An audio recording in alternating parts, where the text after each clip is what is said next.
"You should not be in here." The voice cut through the dusty silence like a blade, and Nora Caldwell froze with her hand still resting on the ancient wooden box. Her heart hammered against her ribs as she turned slowly, expecting to see Mrs. Thornwood, the head housekeeper who would surely dismiss her for snooping where she did not belong. But the figure standing in the doorway of the attic was not Mrs. Thornwood. It was a man she had never seen before, tall and broad-shouldered, with eyes that seemed to glow faintly in the dim light filtering through the small window. He wore clothes too fine for a servant, too casual for nobility, and he watched her with an intensity that made her skin prickle with awareness. "I was just cleaning," Nora managed to say, her voice barely above a whisper. "The mistress asked me to organize the attic." The man stepped forward, and with each movement, Nora felt something shift in the air around them, something electric and dangerous that made no sense. "Put the box down," he said quietly, but there was steel beneath the softness. "Put it down and step away from it." Nora looked down at the box beneath her fingers. It was beautiful in an ancient way, carved from dark wood that had not deteriorated, despite what must have been decades of neglect. Symbols were etched into its surface, symbols she did not recognize, but that seemed to pulse faintly beneath her touch. The seal of deep crimson wax bore an imprint of what looked like a wolf's head, crowned with a crescent moon. Something about it called to her, whispered to her in a language she had never learned but somehow understood. "I asked you a question," the man said, closer now, close enough that she could smell pine and winter air clinging to him. "Who gave you permission to touch that box?"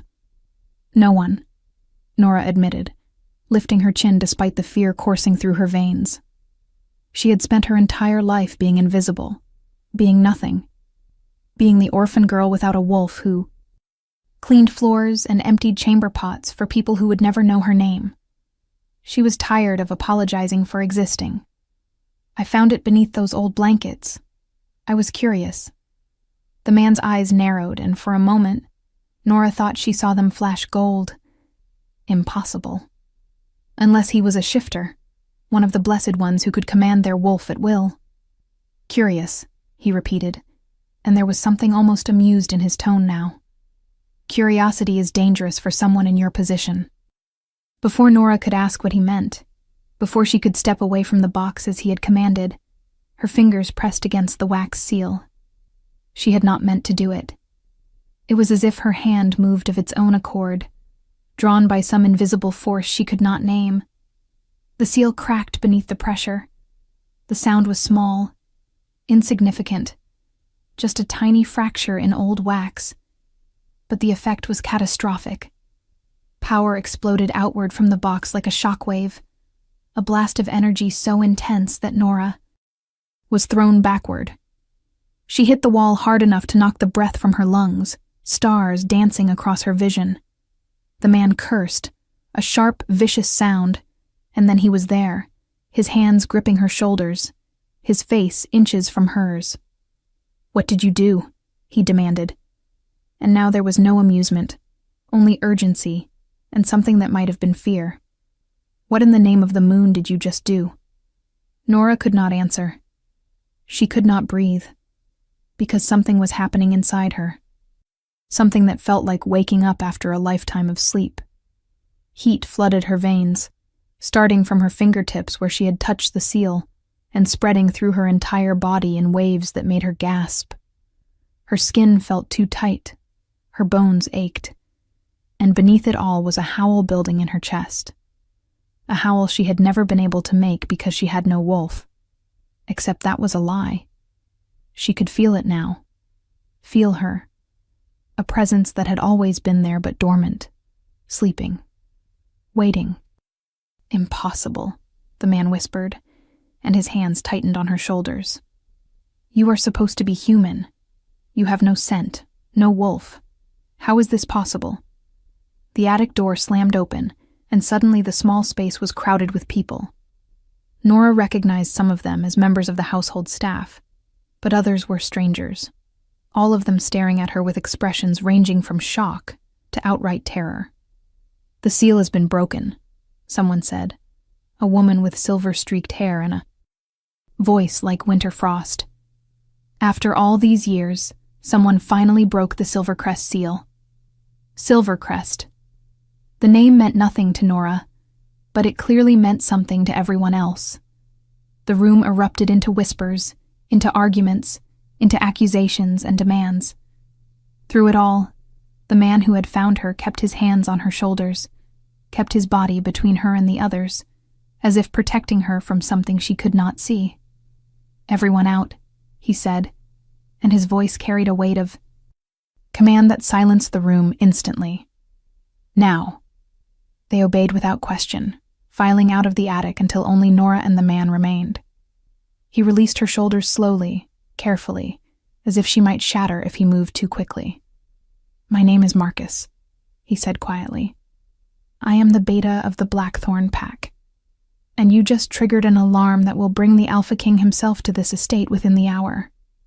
Nora pressed her back against the wall, trying to process his words through the chaos still raging inside her body. The Alpha King, Cassian Blackthorn. Even she, isolated as she was, knew that name. He ruled all the packs with absolute authority, a warrior king who had taken power through strength and cunning and had held it for nearly a decade. Stories about him ranged from reverent to terrified, but all agreed on one thing: he was not a man to be trifled with. "I did not mean to," Nora said, and hated how small her voice sounded. "I did not know. I was just cleaning. Did not know about any seal or any Silvercrest or any of this." Marcus studied her face for a long moment, and Nora had the unsettling feeling that he was seeing far more than she wanted to reveal. "What is your name?" he asked. "Nora Caldwell." "And your parents? Your family?" "Dead," Nora said flatly. "They died when I was 3.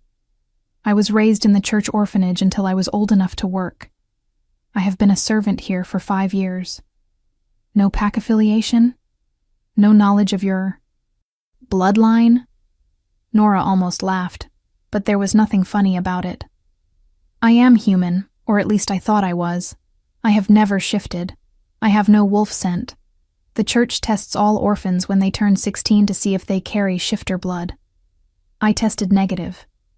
Marcus looked at the box, which now lay open on the floor, its lid blown off by the force of whatever power had been sealed inside.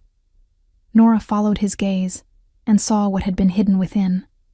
Scrolls, old and fragile, wrapped in silk, that had somehow remained pristine despite the passage of time.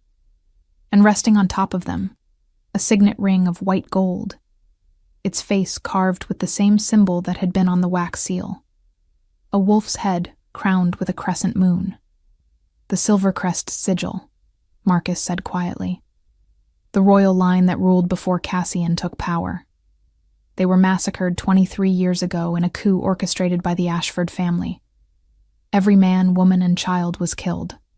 Or so we believed." He looked at Nora, with an expression she could not read. "But if the seal recognized you, if it allowed you to break it, then you carry Silvercrest blood, which means everything we thought we knew about that night is a lie." Nora's legs gave out, and she slid down the wall until she was sitting on the dusty floor, her mind struggling to grasp what he was telling her. Royal blood, massacre, impossible. She was nobody. She was nothing. She cleaned floors and washed linens and tried not to anger the cook. She could not be connected to any of this. "There must be a mistake," she said desperately. "The seal must be broken. It must have responded to anyone's touch after so many years. It cannot mean what you think it means." "The Silvercrest seals were created by blood magic," Marcus explained, crouching down so he was at her eye level. "They only respond to direct descendants of the royal line. If you were not Silvercrest, the seal would have killed you the moment you touched it. Instead, it opened for you. And from the way your wolf is stirring right now, I would say it did more than just open. It woke something inside you that has been sleeping your entire life." As if in response to his words, Nora felt another surge of heat, another pulse of that strange power that made her gasp. Her vision blurred, and for a moment, she saw the world differently, sharper, clearer, every scent and sound magnified until it was almost overwhelming. Then it faded, leaving her shaking and confused. "What is happening to me?" she whispered. "Your wolf is waking up," Marcus said gently, "which should not be possible at your age. But apparently the Silvercrest magic works differently than we understood. The seal must have been suppressing your wolf all these years, keeping you hidden, keeping you safe. Safe from what?" But even as Nora asked the question, she knew the answer. Safe from whoever had killed the rest of her family. Safe from the people who would want to finish what they started 23 years ago. Safe from a world that would see her as either a threat or a tool to be used. "We need to move you," Marcus said, rising to his feet and extending a hand to help her up. "Before Cassian arrives, I need to get you somewhere more secure. Somewhere we can protect you while we figure out what this means." Nora stared at his hand, but did not take it. "Why would you protect me? You do not know me. You do not owe me anything." Marcus smiled, and it was a sad, weary expression. "Because 23 years ago, I served in the Silvercrest Guard. I was just a young soldier then, barely more than a boy, but I was there the night of the massacre. I heard the screams. I saw the blood. And I have spent every day since wondering if there was something I could have done differently, some way I could have saved them." He flexed his fingers, still offering his hand. "If you truly are Silvercrest, if you truly survived when we all thought the line was extinct, then maybe I get a chance to do what I failed to do back then. Maybe I get a chance to protect the last of the royal blood." Nora took his hand, not because she trusted him, but because she had no other choice. Her world had shattered in the space of minutes, and she was grasping for anything solid to hold on to. Marcus pulled her to her feet with surprising gentleness, then moved to gather the contents of the box. He wrapped the scrolls and the signet ring carefully in the silk, handling them as if they were sacred relics. "Do not touch anything else," he warned. "If there are more protections woven into these items, I would rather not trigger them until we have someone who understands Silvercrest magic." They had just reached the attic door when Nora felt it. A presence, vast and overwhelming, pressing against her awareness like a physical weight. She stumbled, and Marcus caught her elbow, his expression tightening.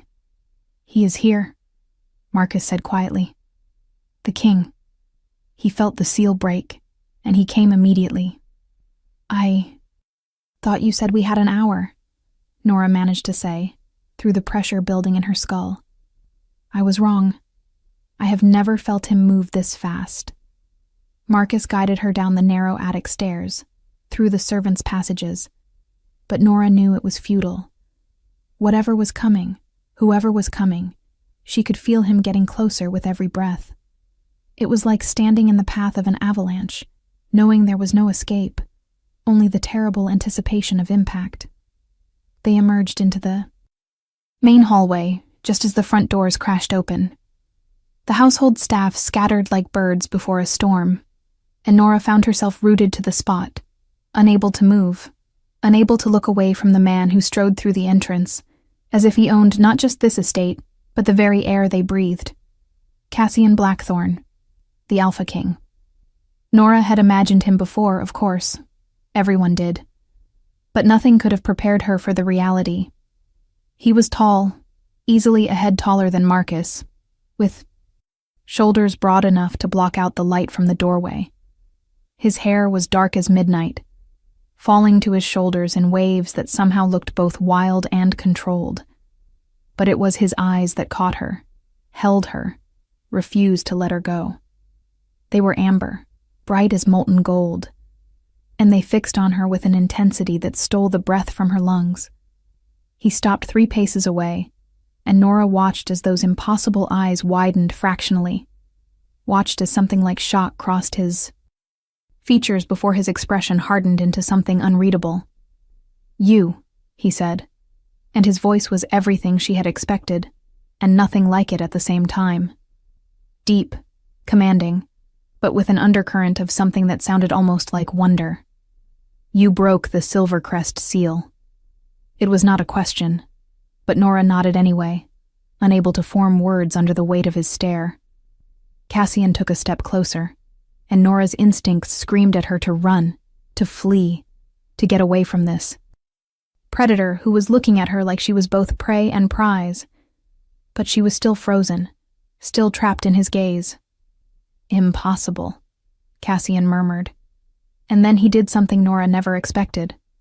He inhaled deeply, scenting the air around her, and his eyes flashed pure gold. "You have no scent, no wolf signature. You should be human." "She was," Marcus said, stepping forward but keeping himself slightly to the side, not quite between them but close. "Until she broke the seal. Now her wolf is waking." Cassian's attention snapped to his beta, and Nora felt the loss of his focus like a physical ache. "Explain," the king commanded. Marcus did, laying out everything that had happened in the attic with concise efficiency. Cassian listened without interrupting, his expression growing darker with every word. When Marcus finished, silence stretched between them, heavy and dangerous. "Show me the box," Cassian said finally. "Show me everything."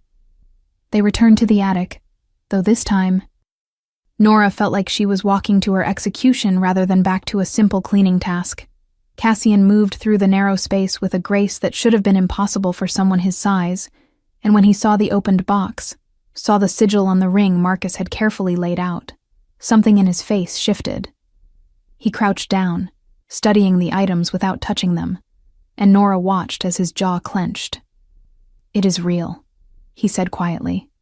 "The Silvercrest seal, the royal ring, the blood, scrolls. All of it is real." He looked up at Nora, and this time there was something calculating in his expression, something that made her want to run. "Which means you are real. The question is, are you a miracle or a trap?" "I am neither," Nora said, finding her voice at last. "I am a servant. I am nobody. Whatever you think I am, whatever that seal means, you are wrong." Cassian rose to his full height, and Nora had to tilt her head back to maintain eye contact. "The Silvercrest seal does not make mistakes," he said. "It was crafted with the most powerful blood magic ever created, designed to protect the royal line's most precious secrets. It would kill anyone without the proper bloodline who tried to open it. You not only survived touching it, you awakened it, which means you are Silvercrest, and that makes you very, very far from nobody." He turned to Marcus. "Clear the estate. I want every servant, every guard, every resident moved to the North Wing within the hour. This wing is now under royal seal. No one enters without my direct permission." "Your Majesty," Marcus began, but Cassian cut him off with a look. "That was not a suggestion, Beta. It was an order." Marcus bowed his head in submission, though Nora could see the tension in his shoulders. "As you command." As Marcus left to carry out the order, Cassian returned his attention to Nora, and she felt that overwhelming pressure again, that sense of being seen too clearly, too completely. "You will come with me," he said. "You will answer my questions, and you will tell me everything you know about your past, your family, your life. Leave nothing out." "And if I refuse?" Nora asked, though she knew it was foolish to challenge him. Something flickered in Cassian's eyes, something that might have been approval, or might have been amusement. "You do not want to know the answer to that question," he said softly. "But I will tell you this. If you truly are Silvercrest, then your life just became infinitely more complicated and infinitely more dangerous. There are people who will kill you simply for existing. There are others who will try to use you as a pawn in their political games. And there are some who will see you as a threat to the throne I have held for the past 9 years. He took a step closer, close enough that Nora could feel the heat radiating from his body. "So, you have a choice, Nora Caldwell. You can come with me willingly, accept my protection, and give me a chance to determine whether you are truly who the seal claims you are, or you can refuse, and I will have you taken into custody as a potential security threat to the realm. Either way, you are coming with me. The only question is whether you walk or whether I carry you." Nora lifted her chin, meeting his gaze with every ounce of defiance she could muster. She had spent her entire life being pushed around, being told what to do, being invisible and voiceless. If she was going to die, if this was all going to end in blood and betrayal as it apparently had for her family, then she would at least face it on her feet. "I will walk," she said clearly. "But understand this, Your Majesty. I do not know anything about Silvercrest or royal blood or any of this. I am an orphan who has spent her life scrubbing floors. If you are expecting some hidden princess who knows secrets and magic, you are going to be disappointed." For the first time since he had arrived, Cassian smiled. It was a small thing, barely a curve of his lips, but it transformed his face from severely handsome to devastatingly beautiful. "I have learned never to expect anything," he said. "People are far more interesting when they surprise you." He gestured toward the door. "Come. We have much to discuss, and I would prefer to do it somewhere more comfortable than a dusty attic." Nora moved past him, acutely aware of how close he was, how his presence seemed to fill every inch of space around her. As she reached the doorway, Cassian spoke. Again, his voice low enough that only she could hear. "One more thing, Nora Caldwell. That feeling you have right now, that pull between us, that awareness. I feel it too, which should not be possible because you are right. You have no wolf scent, no pack bond.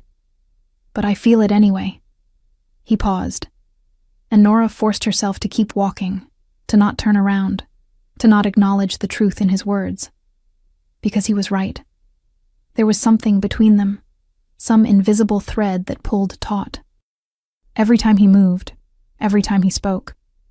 "We will discuss that as well," Cassian said. "Eventually. If you are enjoying this story, do not forget to leave a like and subscribe to the channel for more emotional stories like this one." The hours that followed blurred together in Nora's memory. She was taken to rooms far grander than anything she had ever seen, rooms with silk curtains and furniture that probably cost more than she would earn in a lifetime. Servants appeared with clothing, with food, with offers of baths and rest that Nora mechanically accepted because she did not know what else to do. Through it all, she could feel Cassian's presence somewhere in the building, could sense him even through walls and distance. It made no sense. She had no wolf, no bond, no connection to the shifter world.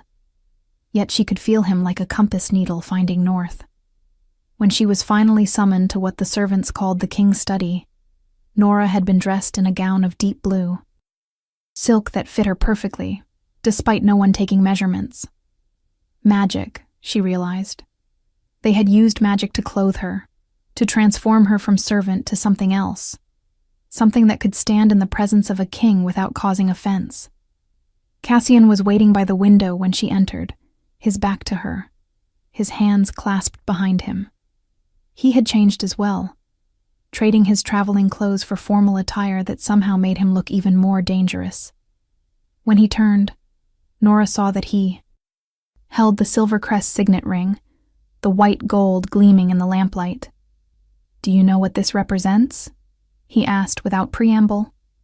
"No," Nora admitted. "I have never seen it before today." Cassian set the ring on the desk between them. This ring was worn by the Silvercrest Alpha King. It was a symbol of power, of legitimacy, of the divine right to rule that the Silvercrest line claimed through their connection to the moon goddess herself. When the family was killed, this ring disappeared. We assumed it was destroyed or taken as a trophy by the conspirators. He looked at her intently. But it was not destroyed. It was sealed away, protected by blood magic so powerful that only a true Silvercrest could access it. And you, a servant girl who has lived her entire life believing she was human, managed to open that seal on your first try. I told you. I did not mean to, Nora said. I did not even know what I was touching. Intent does not matter with blood magic. Cassian replied. Only bloodline matters. Only truth matters. And the truth is that you carry Silvercrest blood. The question is how much and through which line. He moved around the desk, closing the distance between them until Nora had to resist the urge to step back. I am going to ask you questions, and I need you to answer honestly. Your life may depend on it. Do you understand? Nora nodded, her throat too tight to speak. Tell me about your parents. Everything you remember. There is not much to tell, Nora said. They died when I was 3. I have some memories, but they are fragmented. My mother had dark hair and a soft voice. She used to sing to me. My father was tall, quiet. He would carry me on his shoulders. That is all I remember. Their names, I do not know. The church said there were no records. They told me I was found wandering in the woods near the border between the Blackthorn and Ashford territories. I was covered in blood, but none of it was mine. They assumed. My parents had been killed by rogues. Cassian's expression tightened. The border between Blackthorn and Ashford, the same region where the Silvercrest estate was located, the same place where the massacre happened. He reached out, and Nora flinched before she could stop herself. Cassian froze, his hand hovering in the air between them. I am not going to hurt you, he said quietly. I just want to see something. May I? Nora did not trust her voice, so she nodded. Cassian's fingers touched her temple, gentle as a whisper, and Nora gasped as power flowed from him into her. It was nothing like the chaotic energy from the seal. This was controlled, purposeful, searching. You have a block in your mind, Cassian murmured, his eyes distant as he concentrated. Someone put a barrier around your memories, your wolf, everything that would identify you as Shifter. It is old magic, crafted when you were very young. Powerful magic. His eyes refocused on her face. Whoever hid you, whoever sealed your wolf away, they loved you very much. This kind of working requires sacrifice. Blood. Life force. Someone gave up part of themselves to keep you safe. Tears stung Nora's eyes, though she did not know why. She did not remember anyone loving her that much. Did not remember anyone caring whether she lived or died. Can you break it? She asked. The block. Can you remove it so I can remember? I can, Cassian said slowly. But I will not. Not yet, continued, at Nora's look of betrayal. The block is tied to your wolf. If I remove it suddenly, your wolf will wake all at once, and the transformation could kill you. You have lived your entire life as human. Your body is not prepared for that kind of change. We need to let it happen gradually. Let your wolf surface slowly as the seal's magic continues to work. He stepped back, giving her space to breathe. Besides, there is another reason to wait. Whoever created that block is likely still alive. And when it breaks, completely, they will know. They will feel it. Which means we need to be ready for whoever comes looking for you. Nora sank into the chair behind her, her legs no longer capable of holding her weight. This is insane. Yesterday I was cleaning linens. Today I am supposedly descended from a dead royal line, with a wolf I never knew I had, and magical blocks in my mind. How am I supposed to believe any of this is real? Because you feel it, Cassian said simply. You feel your wolf stirring. You feel the pull between us. You feel the truth even if your mind has not accepted it yet. He was right, and Nora hated him for it. She could feel all of it, the changes happening inside her body, the awareness of him that refused to fade. the sense that her entire life had been a lie, and she was only now glimpsing reality. "What happens now?" she asked quietly. Cassian returned to his position by the window, looking out at the grounds below. "Now I make a decision that will either save your life or destroy mine. I am going to claim you publicly as my intended mate." Nora's head snapped up. "What? No, you cannot. That is insane." "It is the only way to protect you," Cassian said, his tone matter of fact. "If I announce that you are under my direct protection as my chosen mate, no one will dare touch you. The mate bond is sacred. Violating it is punishable by death." "But we are not mates," Nora protested. "We do not even know each other. I have no wolf. This is impossible." Cassian turned to face her, and the look in his eyes made her breath catch. "Are you certain about that?" he asked softly. "Are you absolutely certain that what you feel when you look at me is nothing? That the pull between us is imagination?" Nora opened her mouth to deny it, but the words would not come, because she was not certain. She was not certain of anything anymore. "It does not matter what I feel," she said instead. "You are the king. You cannot just claim a random servant as your mate. There must be protocols, expectations, other women who have been preparing for this role their entire lives." "There are," Cassian acknowledged. "Most notably, Lady Seraphina Ashford, daughter of the Ashford Alpha, and generally considered the most suitable match for political alliance. She has been persistent in her interest." Something cold settled in Nora's stomach at the name Ashford, the same family Marcus had said orchestrated the Silvercrest massacre. "If she is from the family that killed mine," Nora said slowly, "then announcing me as your mate will make her my enemy." "She is already your enemy," Cassian corrected. "The moment you opened that seal, the moment the Silvercrest line proved it was not extinct, you became a threat to every family that benefited from their fall. The Ashfords most of all. At least this way, you have my protection." "And what do you get out of this?" Nora asked. "Why would you risk a political alliance with the Ashfords to protect someone you just met?" Cassian was silent for a long moment, and when he spoke, his voice was rough with something Nora could not identify. "Because when I walked into that hallway and saw you for the first time, I felt the mate bond snap into place. I felt it, even though you have no scent, even though you should be human, even though everything I know about shifter biology says it is impossible. I felt it, and I cannot unfeel it. I cannot ignore it. And I will not watch my mate be destroyed because I was too much of a coward to claim what is mine." The possessiveness in his tone should have frightened her. Instead, Nora felt something warm unfurl in her chest, something that felt dangerously like hope. "You barely know me," she whispered. "I barely know myself." "Then we will learn together," Cassian said. "But we will do it with you alive and under my protection. Everything else we can figure out as we go." A knock at the door interrupted them, and Marcus entered at Cassian's command. The Baida looked between them, his expression carefully neutral. "My apologies for the interruption, Your Majesty, but there is a situation. Lady Seraphina Ashford has arrived at the estate. She heard about the seal breaking and demands an audience."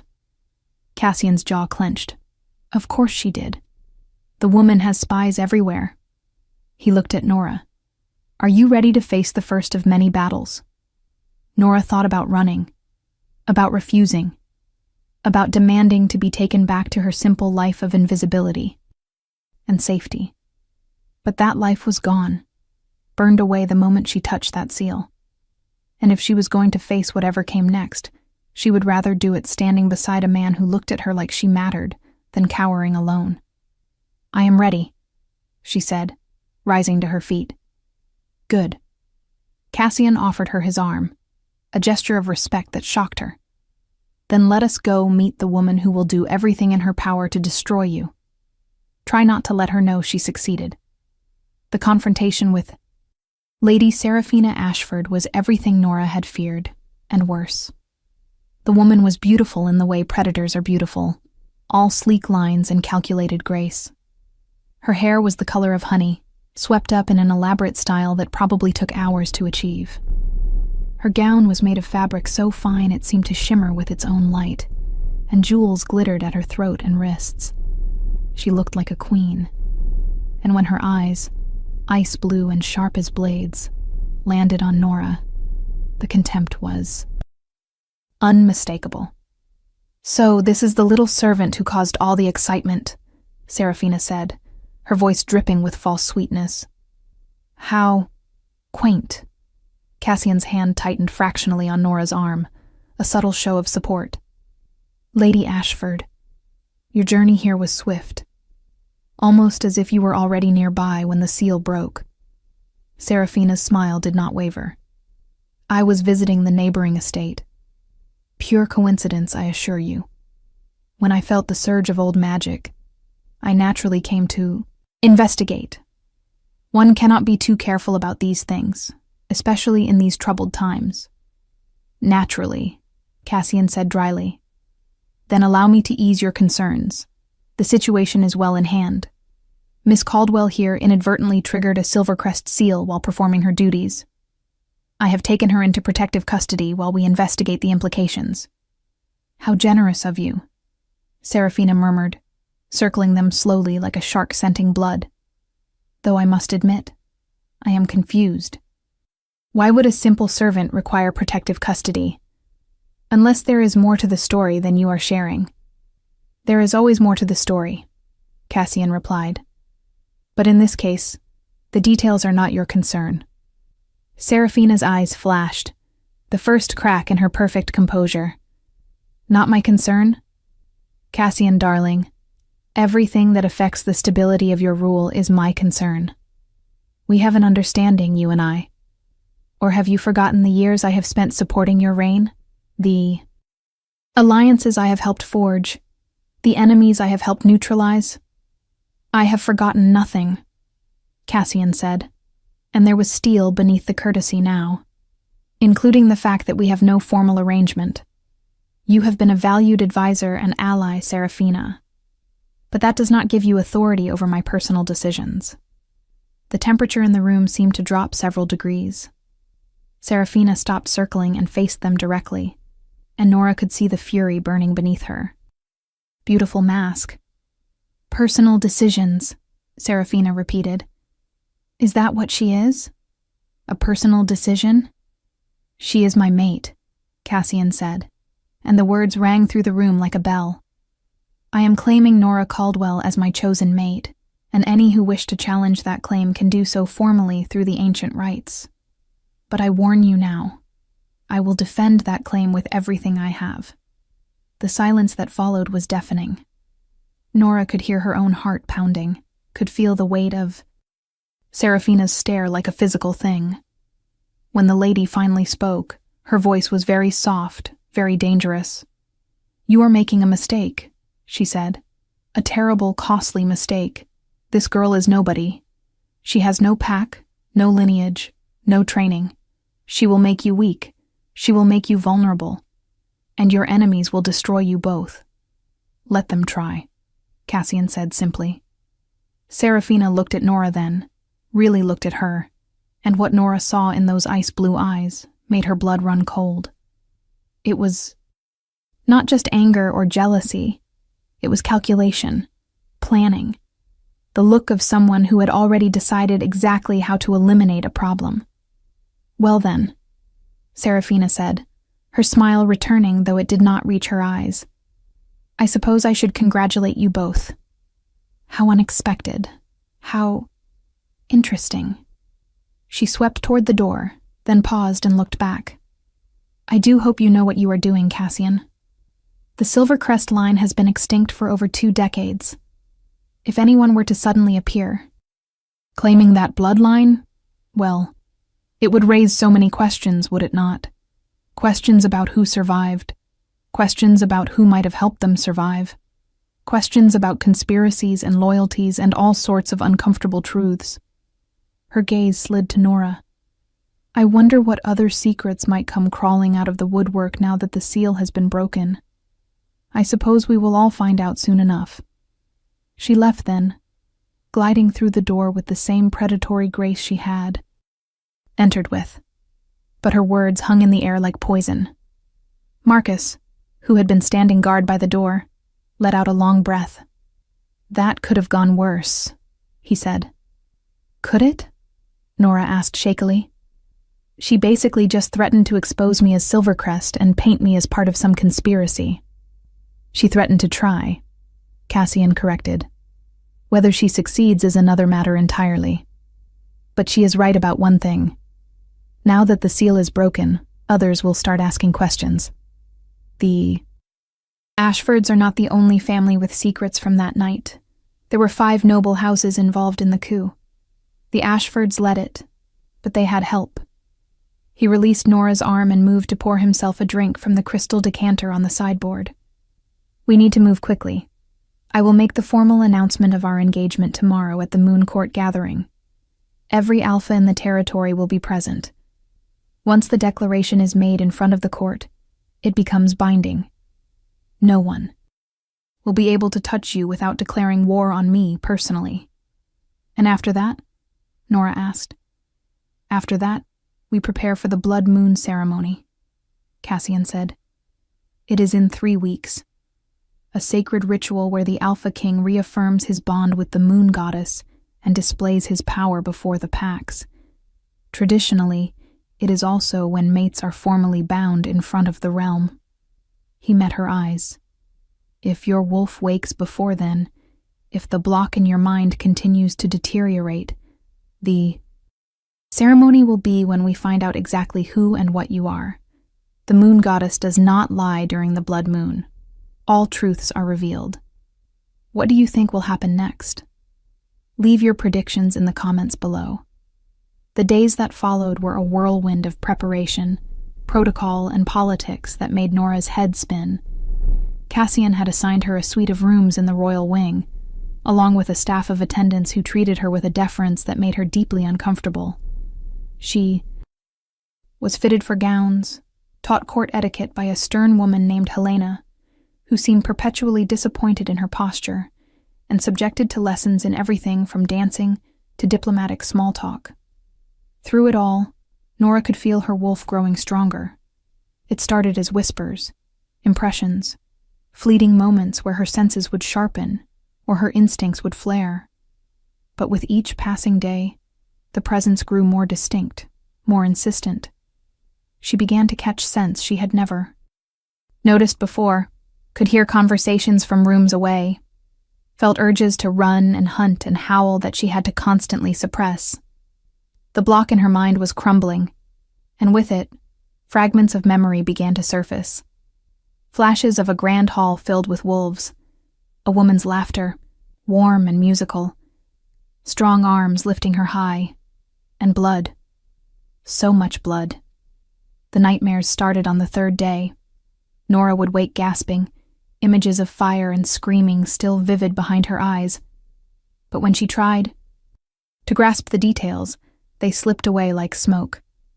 Cassian visited her every evening, ostensibly to check on her progress, but really, Nora suspected, to reinforce the mate bond that grew stronger with each interaction.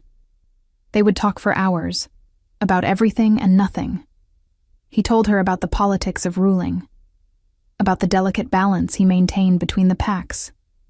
She told him about her life in the orphanage, about the small kindnesses that had sustained her through years of loneliness.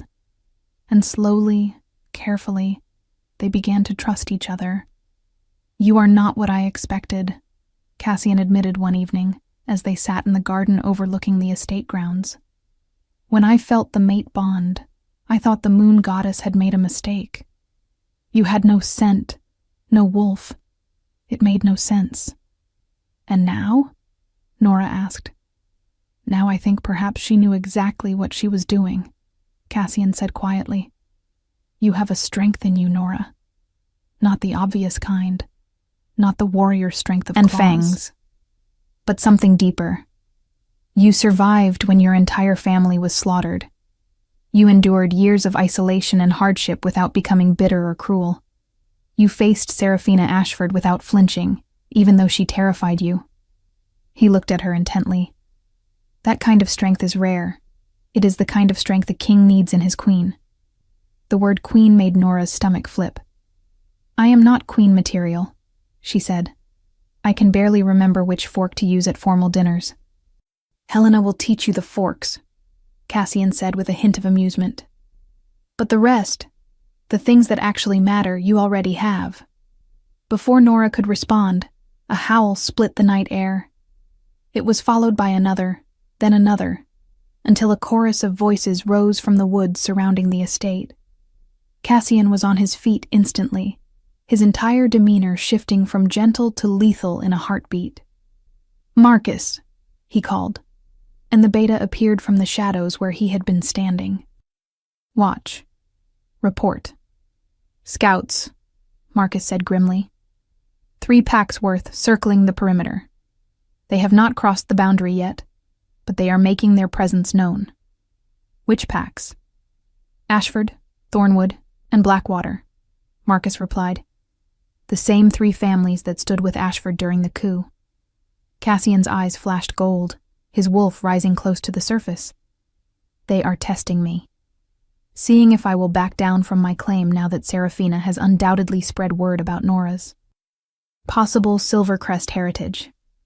He looked at Nora, and his expression softened fractionally. I need to address this. Will you be all right here with Helena and the guards? Nora wanted to say no, wanted to beg him not to go, but she forced herself to nod. She could not be a weakness he had to protect every moment. If she was going to survive in this world, she needed to be strong enough to stand alone. Cassian seemed to sense her resolve, because he smiled, fierce and proud. That is my mate, he said quietly. Then he was gone, moving with inhuman speed toward the source of the howling. Helena appeared at Nora's elbow, guiding her firmly back toward the palace. Come, Miss Caldwell. It is not safe to be outside during pack challenges. But as they walked, Nora felt something shift inside her. The howling outside was not just noise. It was communication, a language she did not know she understood until this moment. The wolves were not just circling. They were calling, challenging, demanding response. And deep inside her, her own wolf answered. Nora gasped as power surged through her body, more intense than anything she had felt before. Her vision blurred, sharpened, blurred again. Her bones ached as if they were trying to reshape themselves. Helena caught her as she stumbled, and Nora heard the woman calling for help, but the words seemed distant, muffled, because all she could hear was her wolf who was awake, her wolf who was furious, her wolf who recognized the howls outside as a threat to their mate and wanted blood. No, Nora gasped, fighting for control. Not yet. Not like this. But her wolf was not listening. She had been caged for too long, suppressed for too many years. And now that she was finally free, she was done being patient. The transformation hit like lightning. One moment Nora was human, struggling to stay upright. The next, her body exploded into change. Bones broke and reformed. Skin split and healed. Her scream became a howl that shattered windows and sent every wolf in the vicinity to their knees. When it ended, when the agony finally faded enough for thought to return, Nora found herself on 4 legs instead of 2. Her body was covered in fur the color of moonlight, pure silver white that seemed to glow in the darkness. She was larger than any wolf she had ever seen, nearly the size of Cassian's massive black form, and she could feel power thrumming through her veins, ancient and vast and terrifying in its intensity. Helena was staring at her with an expression of pure shock. Moon goddess preserve us, the woman whispered. The silver wolf, the silver crest royal mark. You are not just descended from the line, you are the heir, the true heir. But Nora was not listening. Her wolf was in control now, and she had only one thought, one purpose. Cassian was facing multiple packs alone, defending their bond, defending her. And she would not let him stand alone. She ran. The world blurred past her as she moved with speed she had never imagined possible. Wolves tried to intercept her, guards shouting orders to stop, but she was past them before they could react. She burst from the palace and into the woods, following the thread of the mate bond like a beacon. She found Cassian at the boundary line, facing down 3 massive wolves, while dozens more circled in the shadows. His black wolf was magnificent, radiating alpha dominance that kept the others at bay, but Nora could see the calculation in their movements. They were waiting for an opening, waiting for him to show weakness. Then Nora stepped into the clearing, and everything stopped. The assembled wolves froze, their attention snapping to her. Nora felt their shock, their fear, their recognition of what she was. The silver wolf, the mark of the Silver Crest royal line. Proof that the extinct dynasty was not extinct at all. Cassian's wolf turned to her, and Nora felt emotions crash through the mate bond. Shock. Pride. Possessiveness so fierce it made her shiver. And beneath it all, recognition. He had known. Some part of him had known exactly what she was from the moment they met. One of the opposing wolves shifted, taking human form. It was an older man with gray-streaked hair and scars marking his face. "The legends were true," he said, his voice carrying across the clearing. "The silver wolf lives. Seraphina said you had found a Silver Crest descendant, Blackthorn, but I thought she was exaggerating. This is no mere descendant. This is the royal bloodline, pure and undiluted." Another wolf shifted, this one a woman with sharp features and calculating eyes. "The question is, where has she been hiding all these years? Who protected her? Who kept her secret while the rest of the Silver Crest line was exterminated?" Cassian shifted back to human form, unconcerned with his nakedness in a way that spoke of complete confidence. "Those questions are irrelevant," he said coldly. "What matters is that she is under my protection as my chosen mate. The mate bond has been declared. Any who challenge it, challenge me directly. You cannot mate with a Silver Crest." The scarred man snarled. "The treaty after the coup was clear. The Silver Crest line forfeited their right to rule. Any surviving members are prohibited from holding power, from forming alliances, from breeding." "The treaty is void," Cassian said flatly. "It was based on the false premise that the entire line was dead. Clearly that was a lie, which means everything that happened that night, everything that followed, needs to be re-examined." The woman laughed, sharp and bitter. "You would overturn 2 decades of peace for one girl? You would risk civil war for a mate bond?" "I would risk everything for my mate," Cassian said, and the absolute certainty in his voice made Nora's heart clench. "But more than that, I will not allow a treaty built on genocide to stand. If the Silver Crest line lives, they deserve justice for what was done to them, and I will see that they get it." The wolves began to growl, a rumbling chorus of threat that made the ground vibrate. Nora could feel the violence building, could sense that they were moments away from an attack that would end in blood and death. Her wolf surged forward, refusing to let her stay silent any longer.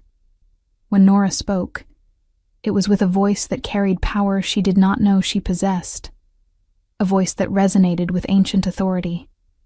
"Enough." The word cracked across the clearing like a whip, and every wolf went silent. Nora padded forward until she stood beside Cassian, her silver fur gleaming in the moonlight. "You speak of treaties and rights and power as if you have any authority to decide my fate. You do not. I am Silvercrest. I am the Silver Wolf. And I will not be dictated to by the families who slaughtered my bloodkin." She let her power unfurl. Let them feel the weight of royal blood magic that sang in her veins. "You want to know where I have been? I have been surviving, alone, powerless. hidden away while you all benefited from my family's murder. But I am not powerless anymore. I am not hidden anymore. And I will not forget what was done."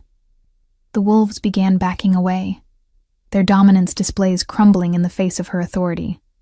Even the shifted humans looked shaken, their certainty fracturing. "Go back to your packs," Nora commanded. "Tell your alphas that the Silvercrest line has returned. Tell them that I stand under the Yao, protection of the Alpha King as his mate. And tell them that I will have answers about what happened the night my family died. One way or another, the truth will come out." For a long moment, no one moved. Then, one by one, the wolves began to retreat, melting back into the shadows. The scarred man and the calculating woman held their ground a moment longer, their expressions promising that this was far from over. But eventually, they too withdrew, leaving Nora and Cassian alone in the clearing. The moment they were gone, Nora's legs buckled. The surge of power that had sustained her drained away, leaving her shaking and weak. Cassian caught her before she hit the ground, his arms wrapping around her wolf form with surprising gentleness. "Easy," he murmured. "I have got you. You are safe now." Nora tried to shift back to human form, but her body would not obey. She was stuck, trapped in her wolf shape with no idea how to change back. Panic began to build in her chest. Cassian seemed to sense her distress because he began to stroke her fur, his touch soothing. "Listen to my voice," he said quietly. "Your wolf is exhausted from the first shift and from wielding that much power. She needs rest, but you can shift back. You just need to breathe, center yourself, and let your human side surface. I will guide you through it." It took longer than Nora wanted to admit, but eventually, with Cassian's coaching, she felt her body begin to change again. This time the transformation was slower, less violent, though no less uncomfortable. When it finally finished, she was human again, naked and trembling in Cassian's arms. He immediately wrapped his shirt around her, preserving what modesty he could. "That was incredible," he said, and there was awe in his voice. "I have never seen a first shift like that. The power you wielded, the authority in your voice. You were born to rule, Nora. Born to it." Nora buried her face against his chest, overwhelmed by everything that had just happened. "I did not even know what I was doing," she admitted. "My wolf just took over. I could not stop her." "You did not need to stop her," Cassian said. "She did exactly what needed to be done. She showed them that you are not someone to be dismissed or threatened. She showed them what they tried so hard to destroy 23 years ago." He pulled back enough to look at her face. "But she also revealed our hand earlier than I wanted. Now everyone knows not just that you are Silvercrest, but that you carry the royal bloodline. The silver wolf has not been seen since your great-great-grandmother ruled.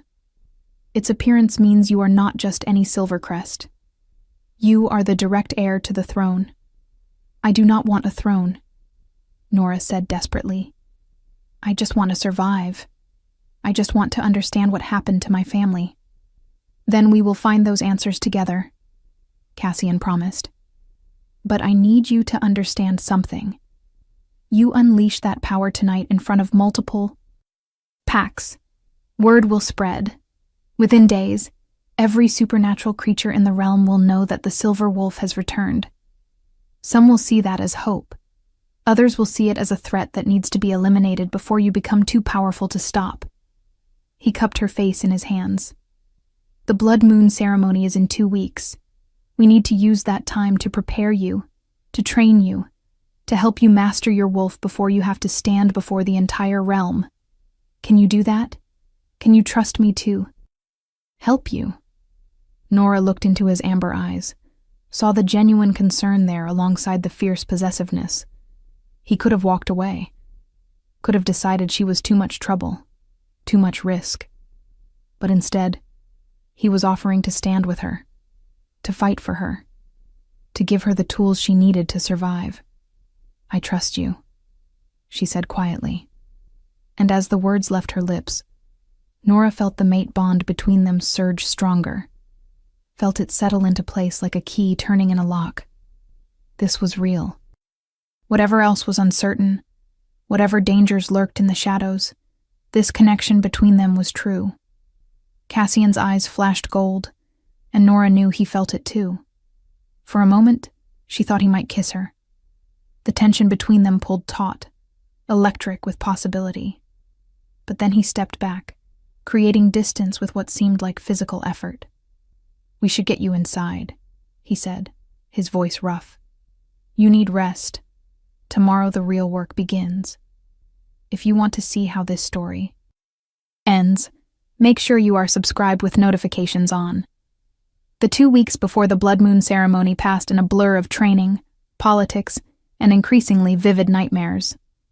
Cassian assigned Marcus to oversee Nora's combat training, teaching her how to fight in both human and wolf form. The beta was patient, but demanding, pushing her past her limits until she thought she might collapse. But with each session, she grew stronger, faster, more confident in her abilities. Helena continued her lessons in etiquette and politics, though the older woman's attitude had shifted from disappointment to something approaching reverence after witnessing Nora's first shift. "You carry yourself like a servant still," Helena would chide. "But you are a princess, the last princess of the oldest bloodline in our history. Your posture, your speech, your very presence must reflect that." Nora tried. She really did. But years of training to be invisible could not be undone in days. What helped more were her private sessions with Cassian. Every evening, he would come to her rooms, and they would practice the formal rituals and dances required for the blood moon ceremony. Being close to him, touching him, moving in sync with him, helped strengthen the mate bond, and gave Nora a center to focus on when everything else felt overwhelming. During one such session, as they practiced the intricate steps of the mating dance that would be performed before the entire court, Cassian spoke quietly. "There is something you need to know about the blood moon ceremony, something I have not told you yet." Nora missed a step, but recovered quickly. "That sounds ominous." During the ceremony, the moon goddess's power is at its peak. She uses that power to reveal truth, to burn away lies and deception. Anyone standing in her light during the ritual will have their secrets exposed. He met her eyes. "For you, that means the block in your mind will shatter completely. Every memory that was sealed away will return all at once. It will be painful. It will be overwhelming. And everyone watching will see your reaction." Nora's heart sank. "So everyone will know exactly what happened the night of the massacre. They will see my memories of it." "Yes," Cassian confirmed, "which is why I wanted to warn you. Give you a choice. We can postpone the ceremony. Wait until your memories return naturally. It might take months, but it would be more private." Nora considered it as they continued to dance. The thought of having her most traumatic memories exposed in front of hundreds of strangers was terrifying. But delaying meant staying in this state of uncertainty, of not knowing who she really was, or what had happened to her family. "No," she said finally. "We do the ceremony as planned. I need to know the truth. And if making it public helps convince people that I am not lying about my heritage, then so be it." Cassian pulled her closer, breaking the formal dance hold. "You are braver than, he murmured against her hair. "Braver than I was at your age. You are only a few years older than me," Nora pointed out. "You cannot have been that different." "I was a coward," Cassian said bluntly. "When I saw the opportunity to seize power after the massacre, I took it. I told myself I was bringing order to chaos, preventing further bloodshed. But the truth is, I benefited from your family's death. I built my reign on the ashes of the Silvercrest dynasty. And I never questioned it too deeply, because doing so would have meant admitting I was complicit in an atrocity." Nora pulled back to look at him, surprised by the raw honesty. "You did not know I existed. You could not have saved me. But I could have investigated, Cassian said. I could have demanded answers about what really happened that night instead of accepting the official story. I could have at least tried to ensure that justice was served. Instead, I let the Ashfords and their allies control the narrative. Because it was convenient for me. He cupped her face gently. I cannot change the past, but I can promise you this.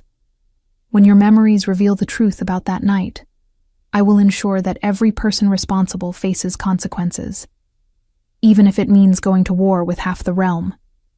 Before Nora could respond, a commotion outside the door interrupted them. Marcus burst in without knocking, his expression grim. Your Majesty, we have a problem. Seraphina Ashford has formally challenged the mate. Bond. She is invoking the right of contest. Cassian went very still, and Nora felt rage pulse through the bond between them. When? He asked quietly. Dawn tomorrow. She has already gathered the required witnesses and filed the formal declaration with the Moon Court. It is legal and binding. Marcus looked at Nora apologetically. I am sorry. I should have anticipated this. The right of contest is an ancient law, rarely used, but still valid. Any unmated female of sufficient rank can challenge a declared mate bond if she believes it was formed through deception or coercion. I did not deceive or coerce anyone, Nora protested. The mate bond is real. That is what the contest will determine, Marcus explained. It is a trial by combat. You and Seraphina will fight in wolf form. Whoever wins proves their claim is valid. Whoever loses... He trailed off, but Nora understood.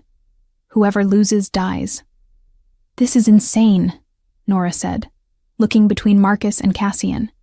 I have only had my wolf. For 2 weeks. Seraphina has been training her entire life. This is not a contest. It is an execution. Which is exactly why she called for it, Cassian said, his voice cold with fury. She knows you are not ready. She is gambling that I will not risk you, and will withdraw the mate claim to save your life. He turned to Nora, and the intensity in his gaze made her breath catch. I will not force you to fight. If you want to withdraw, I will accept it. You will still be under my protection. We can delay the bond until you are stronger. And what happens to you? Nora asked. If I withdraw, Seraphina wins by default. Does that mean she can claim you as her mate? Marcus shifted uncomfortably. Technically, yes. The right of contest, if unchallenged, gives the victor the right to claim the mate bond for themselves. Nora felt something fierce and possessive rise in her chest. Her wolf snarling at the very idea of another woman claiming Cassian. 2 weeks ago, she had not even known he existed. Now the thought of losing him felt like losing a part of herself. I will fight, she said. Cassian shook his head. Nora, you are not ready. Seraphina is one of the best fighters in her generation. She will kill you. Then train me, Nora demanded. We have until dawn. That gives us hours. Train me. Teach me everything you can. And then trust me to fight for what is mine. She stepped closer to him, close enough to feel the heat radiating from his body. You claimed me as your mate. You said you would risk everything for me. Well, now I am saying the same thing. I will risk everything for you, for us. Because this bond is not convenient or political or fake. It is real. And I will not let Seraphina Ashford take it from me without a fight. For a long moment, Cassian just stared at her. Then, slowly, a smile curved his lips. It was a fierce, wild thing that made him look more wolf than man. All right, he said.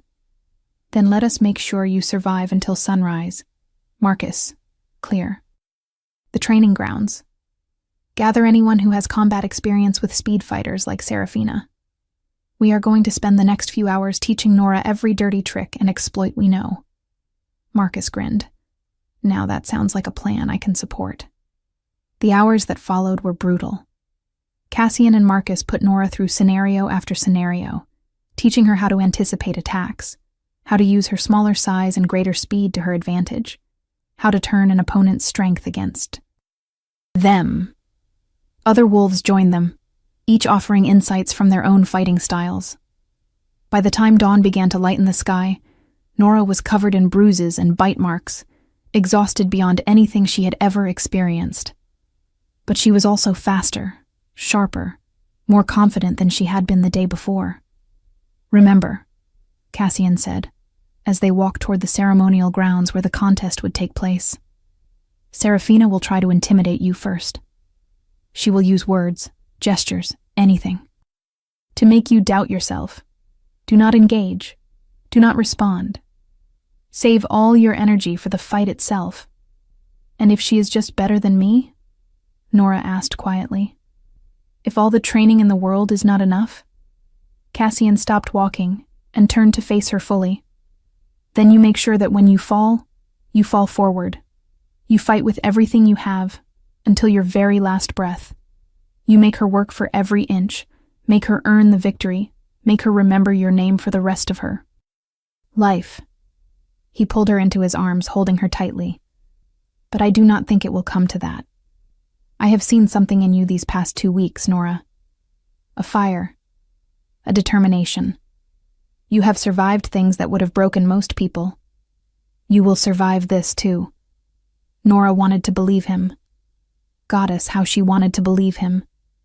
But as they approached the ceremonial grounds and she saw the crowd that had gathered, saw Seraphina waiting in the center of the circle in her wolf form, beautiful and deadly and utterly confident, doubt crept in. Seraphina's wolf was the color of honey and cream, sleek and muscular, and at least a third larger than Nora had expected. Her eyes, the same ice blue as her human form, tracked Nora's approach with predatory focus. The officiator, an ancient female wolf with fur gone gray with age, stepped forward. "We gather at dawn to witness the rite of contest. Lady Seraphina Ashford has challenged the declared mate bond between Alpha King Cassian, Blackthorn, and Nora Caldwell. Combat will continue until one opponent yields or dies. There will be no interference from outside parties. Does each combatant understand and accept these terms?" Seraphina shifted to human form just long enough to say, "I accept," then shifted back, showing off how effortlessly she could control her transformation. Nora took a deep breath and shifted as well. It was easier than it had been the first time, but still uncomfortable, still strange. Her silver wolf form drew gasps from the crowd, as it always did, but Nora tried to block out the audience. She needed to focus. She looked at the officiator and nodded her acceptance, unable to speak in wolf form, but hoping the gesture was clear enough. It must have been because the ancient wolf raised her muzzle to the sky and howled. The contest had begun.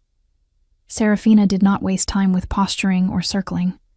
She attacked immediately, a blur of honey-colored fur and slashing claws that hit Nora like a freight train. They went down in a tangle of limbs and fangs, and Nora barely managed to twist away before Seraphina's jaws closed on her throat. She rolled, came up on her feet, and tried to remember everything Cassian had taught her. Use your speed. Do not try to overpower her. Make her come to you. Seraphina lunged again, and this time Nora was ready. She dodged to the side, letting Seraphina's momentum carry her past, and raked her claws down the other wolf's flank. First blood. The crowd roared, but Nora did not let it distract her. She had landed a hit, but it was superficial. Seraphina was barely wounded. The fighting continued, brutal and vicious. Seraphina was stronger, more experienced, and she used every advantage she had. She drove Nora back, forced her onto the defensive, landed blow after blow that left Nora's silver fur stained with red. But Nora did not yield. Every time she fell, she got back up. Every time Seraphina thought she had won, Nora found some reserve of strength to keep fighting. And slowly, gradually, Nora began to understand the rhythm of Seraphina's attacks. The other wolf was powerful, but she was also arrogant, She repeated patterns, telegraphed her strikes, expected Nora to react in predictable ways. Nora stopped reacting predictably. When Serafina came in for what should have been a finishing blow, Nora dropped low instead of dodging back. Serafina's claws passed over her head, and Nora surged upward, jaws closing on Serafina's throat. Not enough to kill. Not even enough to seriously wound, but enough to prove she could have. Enough to show that she was not helpless prey. Serafina howled in rage and threw Nora off with a surge of strength that sent her flying. Nora hit the ground hard, the impact driving the air from her lungs. She tried to get up, but her legs would not cooperate. Everything hurt. Everything was screaming at her to just lie down, to yield, to end the pain. Then she felt it. The mate bond, pulsing. With Cassian's absolute faith in her. His certainty that she would win. His pride in how far she had already come. And beneath it all, his love. It crashed over her like a wave, warm and fierce and unshakable. He loved her. Not because of her bloodline or her power or her potential, but because of who she was. The woman who cleaned floors without complaint. The woman who faced her fears with trembling hands but never backed down. The woman who chose to fight even when all odds were against her. Nora got to her feet. Her legs shook, blood dripped from a dozen wounds. But she stood. And this time, when Serafina charged, Nora did not think. She just moved. Her wolf took over completely, instinct and power flowing through her in perfect harmony. She met Serafina's charge head-on, their bodies colliding with a crack that echoed across the grounds. They grappled, bit, clawed, neither giving ground. And then Nora felt it. The power that had emerged during her first shift, the ancient authority of the Silvercrest bloodline. It rose inside her like a tidal wave, and she let it come. Silver light exploded from her body, so bright that wolves cried out and looked away. It was pure moon magic, the blessing of the goddess herself, and it burned through Nora's veins like liquid starlight. When the light faded, Serafina lay on the ground, her wolf form trembling, unable to rise. Nora stood over her, her jaws at Serafina's throat, one bite away from ending it. The crowd had gone. Absolutely silent. Even the ancient officiator looked shocked, her eyes wide with something like awe. "Yield," Nora said, and somehow the word came out even in wolf form, carried on the moon magic still crackling through the air. Yield or die. Choose now. For a long moment, Serafina did not move. Then, slowly, she shifted back to human form, exposing her vulnerable throat in the ultimate gesture of submission. "I yield," she whispered, and the words sounded like they were being torn from her. "Soul. The contest is yours. The mate bond stands." Nora stepped back, releasing her, and shifted to human form as well. She swayed on her feet, the exhaustion finally catching up to her. But before she could fall, Cassian was there. He swept her into his arms, uncaring of the blood, of the watching crowd, of anything except her. "You won," he said, and his voice was thick with emotion. "My fierce, incredible mate. You won. I had good teachers," Nora managed to say before the world went dark. And she knew nothing more. When Nora woke, she was in her rooms, tucked into her bed with bandages covering most of her body. Cassian sat in a chair beside her, his hand holding hers, his eyes closed as if in prayer. "How long was I out?" Nora croaked, her throat dry as sand. Cassian's eyes snapped open, and the relief that flooded his expression was almost painful to witness. 2 days, he said. "You pushed yourself past your limits. The healers said it was a miracle you survived the contest. At all, let alone won it." He brought her hand to his lips, pressing a kiss to her knuckles. "You terrified me. When that light exploded from you and you collapsed afterward, I thought I had lost you. Takes more than that to kill me, apparently. Nora said, trying for humor even though everything hurt. What happened with Seraphina? She left, Cassian said. The morning after the contest, she and her entire retinue departed for Ashford Lands. She has made no official statement. But sources say she has been in seclusion since her defeat. He hesitated.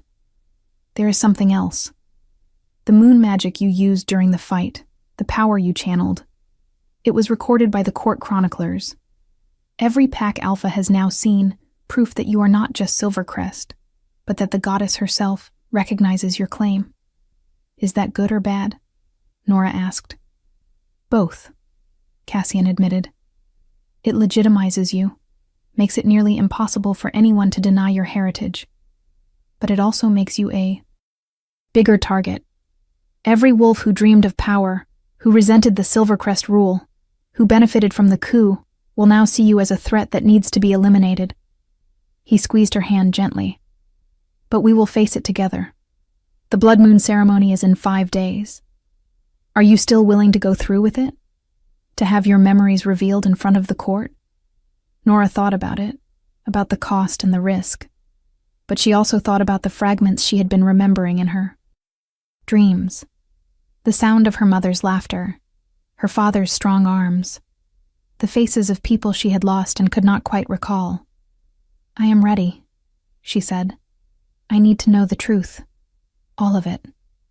The 5 days passed in a blur of recovery and preparation.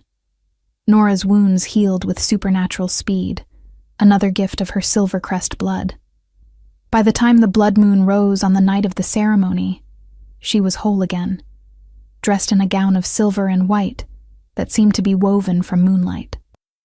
Itself. The ceremony took place in an ancient grove sacred to the moon goddess. Hundreds of wolves gathered, representing every pack in the territory. They stood in a great circle around the central altar, and as Nora walked toward it with Cassian at her side, she felt the weight of their stares. The ancient officiator from the contest stood at the altar, and when she spoke, her voice carried to every corner of the grove. We gather under the blood moon to witness the bonding of our Alpha King. To his chosen mate. The goddess will judge their union and reveal its truth. Let all who doubt speak now or hold their peace. No one spoke. No one dared. Cassian led Nora to the altar, and they knelt together before it. The moon, huge and red as blood, hung directly overhead. Its light fell on them like a physical touch, and Nora felt power begin to build in the air around them. Cassian Blackthorn, the officiator intoned. Do you claim this woman as your mate? Your equal? Your partner in all things? I do, Cassian said clearly. Before the goddess and the assembled packs, I claim Nora Caldwell as my mate, my queen, my heart. Nora Caldwell, the officiator continued, turning to her. Do you accept this bond? Do you claim Cassian Blackthorn as your mate? Your equal? Your partner in all things? Nora looked at Cassian, at the man who had protected her, trained her, believed in her, even when she did not believe in herself. I do, she said. Before the goddess and the assembled, I claim Cassian Blackthorn as my mate, my king, my heart. The blood moon's light intensified, became almost blinding. Nora felt it pierce through her, felt it reaching into the deepest parts of her mind where the block still held. And then, with a sensation like shattering glass, the block broke. Memories flooded back. Not fragments, not dreams. Complete, vivid, terrible memories. She saw her mother, beautiful and strong, with the same silver-white hair that Nora had in her wolf form. Saw her father, the Alpha King, powerful and gentle in equal measure. Saw herself as a small child, laughing and playing in halls she now recognized as the Silvercrest Palace. Then the memories turned dark. Fire, screaming, wolves attacking from within the palace itself, betrayal from those who should have protected them. Her father fighting desperately, trying to hold back the tide. Her mother running with Nora in her arms, searching for escape. They reached a hidden room, a sanctuary protected by ancient magic. Her mother sealed them inside, then knelt before Nora with tears streaming down her face. "Listen to me, my love," her mother said, and Nora could hear the words as clearly as if she were there again. "They are coming for us. They want to end our line, to take our power. But I will not let them have you. I will not let them hurt you." Her mother pulled out the wooden box, the same one Nora had found in the attic. She placed it in front of the small girl Nora had been.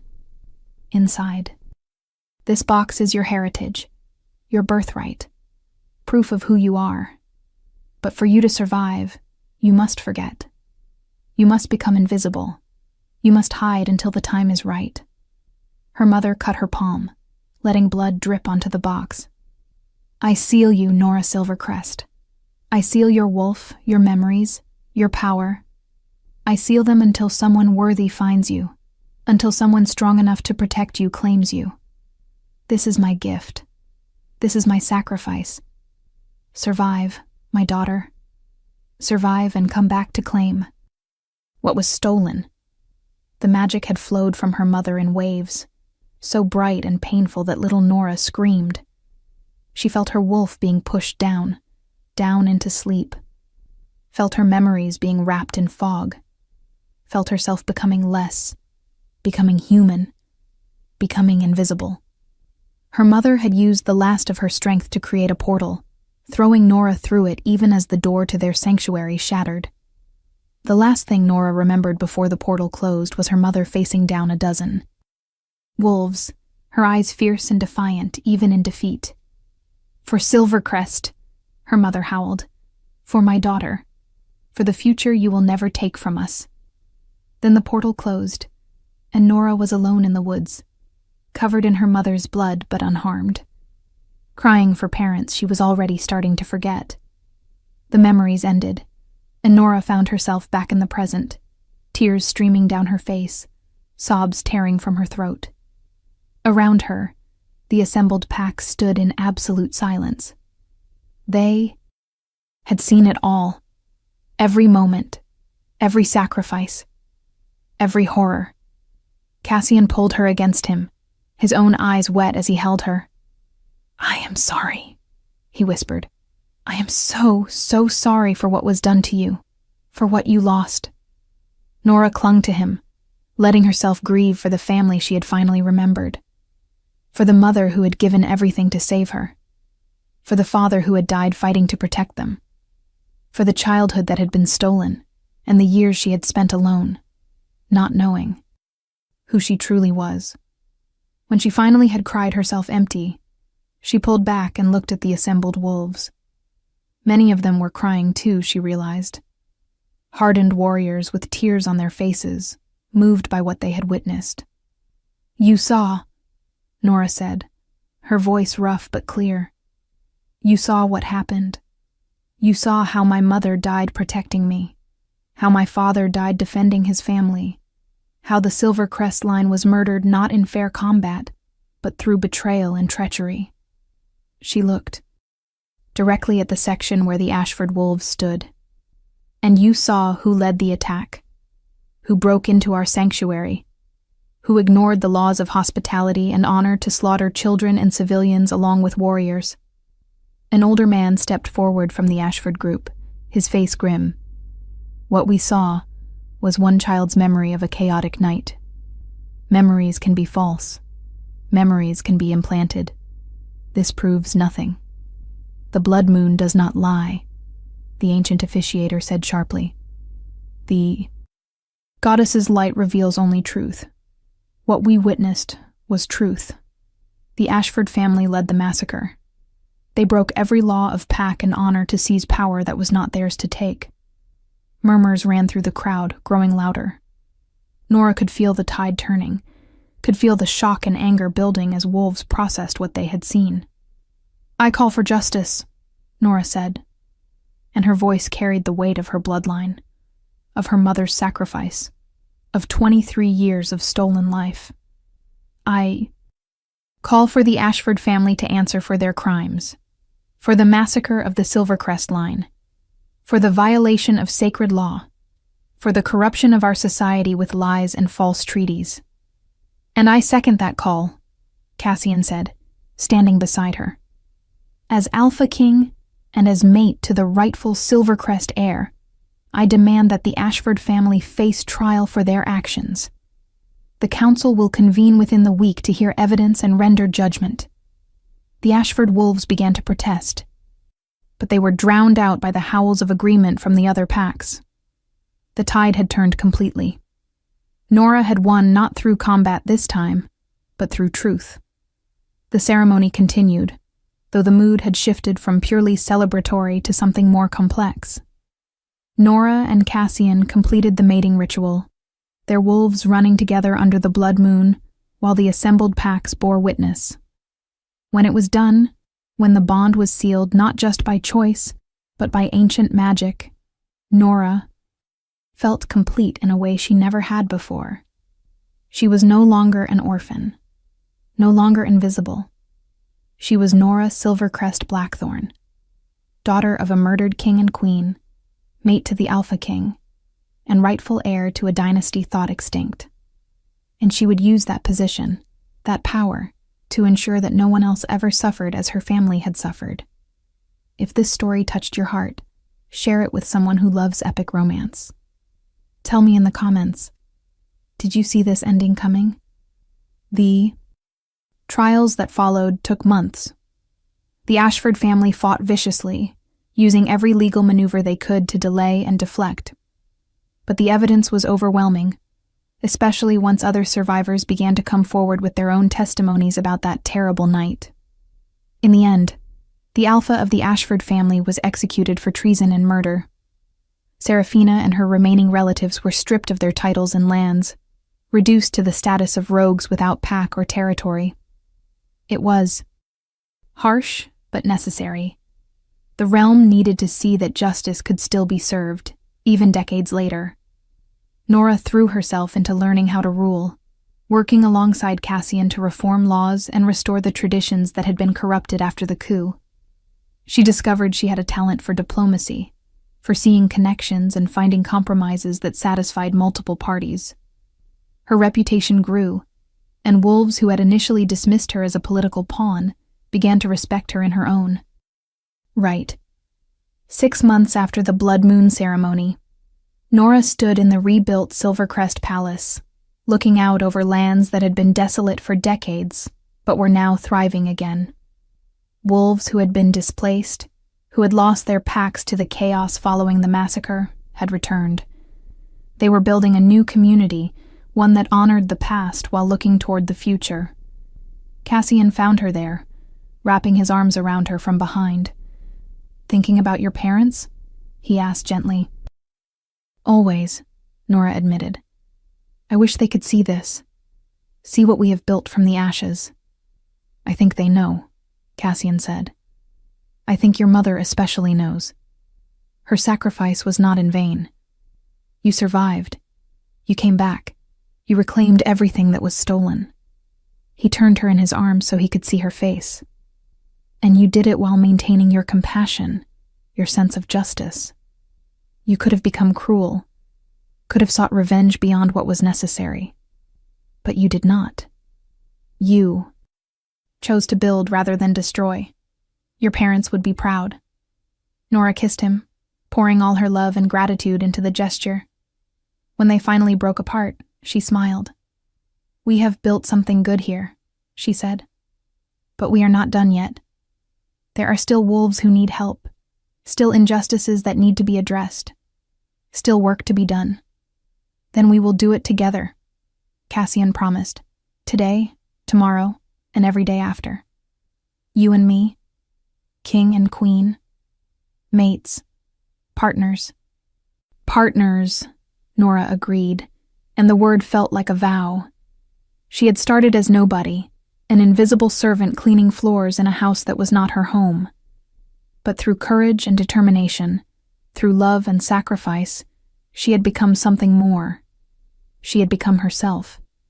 Nora Silvercrest Blackthorn, the Silver Wolf, the last princess who refused to stay hidden.